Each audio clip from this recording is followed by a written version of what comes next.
I-picture namin kayo, papasa natin sa Beko.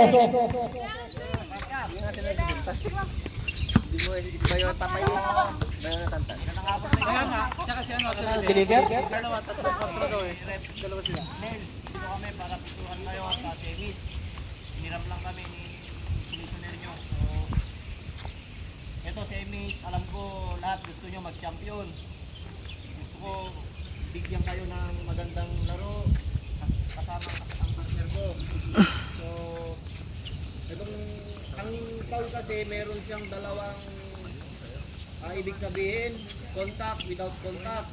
Ang without contact, without handle the ball. Halimbawa, ito, number 15. Hawak niyang bola, dito ang foul. Without, kapag siyang may hawak ng bola, dito ang foul, with contact. Okay, klaro tayo doon. Backcourt, bola, naiwan, tumawid ako, kinuha ko ulit, good. Bola, nandito pa ako, kinuha ko, good. O backcourt. Pag nandito, kinuha ko, good, backcourt. Backcourt.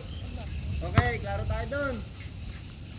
So yung tawagan namin ngayon, ang kita namin, itatawag namin, walang pito, diretsyo. Pag may pito, stop, confronting the referee, off the ball. Klaro tayo dun. Okay. Okay, kamahan na kayo. Good. Very good, very good.